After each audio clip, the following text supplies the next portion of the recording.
C'est ce soir le dernier match avant la pause olympique et pour ce faire, le Canadien y affronte encore une fois les Flyers de Philadelphie. Et hier, le tricolore a subi la défaite aux mains de ces mêmes Flyers par la marque de 3-2 au Wachovia Center, mais cette fois a la chance de se reprendre à domicile au Centre Bell. Et pour ce faire, c'est Yaroslav Halak qui sera devant la cage du Canadien. Et en première période, eh bien, on reprend où on a laissé hier. En fait, Yann Laperrière ainsi que Ryan O'Brien engagent le combat, mais ce combat sera de courte durée et vraiment en faveur de l'attaquant des Flyers. Et quelques instants plus tard, ça donne un certain ton à ce match car Daniel Brière va inscrire son équipe au pointage, lui qui marque un 19e but cette saison. Il a été rapide sur sa séquence en battant Al Gill dans sa couverture défensive. Et donc les Flyers prennent les devants 1-0. Mais immédiatement, Glenn Metropolite vient écoper d'une mauvaise pénalité pour bâton élevé.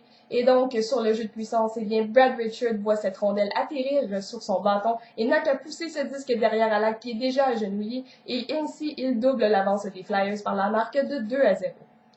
Et ensuite, le Canadien n'arrête pas les cafouillages défensifs. Un autre cafouillage, cette fois, c'est Hammerley qui est incapable de contrer l'attaque de Jeff Carter, qui ajoute un troisième but pour les Flyers en troisième période, un but qui fait très mal aux Canadiens. Et même avec un jeu de puissance en fin de première période, le Canadien ne parvient pas à s'inscrire au pointage et tire de l'arrière par 3 buts. Et on se transporte maintenant en deuxième période, alors que le tricolore vient de terminer son jeu à 4 contre 4. Et bien maintenant, on obtient un jeu de puissance, un deuxième, car Aaron Asham a fait trébucher Brian Gionta. Et ce même Gionta en profitera pour marquer, lui qui se poste bien devant le filet de Michael Layton. Il redirige le tir de Roman Hamrlik et marque un 17e but cette saison. Et c'est donc 3-1. Le Canadien revient peu à peu dans ce match.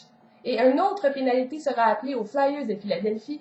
Mais en désavantage numérique, eh bien Blair Betts s'amène avec beaucoup de vitesse et surprenamment, il bat le gardien Yaroslav Halak et marque un 7e cette saison. Et c'est donc 4-1 en faveur des Flyers. Le Canadien commence à avoir des difficultés et obtient 2 pénalités de suite. Tomáš Plekanec pousse Matt Carle dans son filet. Et ensuite, eh bien, Jaroslav Spacek n'a d'autre choix que de stopper Dan Carcillo dans sa course effrénée, lui qui s'amenait en échapper.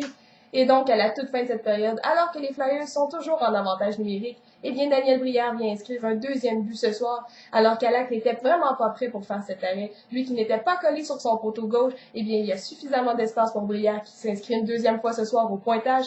Et donc, c'est ce but qui chassera Yaroslav Halak du match, car on mène quand même par 5-1 chez les Flyers. Et en troisième, eh bien, on voit apparaître Carey Price dans la mêlée. Et dès le début de cette période, le Canadien obtient 2 jeux de puissance. Et c'est lors de la pénalité à Darryl Park que le Canadien inscrira un deuxième but dans cette présente soirée. Et cette fois, c'est après avoir remporté une mise au jeu que Roman Hamrlik décoche un tir. Et Michael Layton accorde tout de même un long retour que Scott Gomez s'empare et marque un 10e but dans la présente campagne.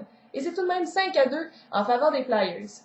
Ensuite, le Canadien va encore faire un revirement. Cette fois, Brière s'échappe seul et Ryan O'Brien n'a d'autre choix que de faire trébucher Brière.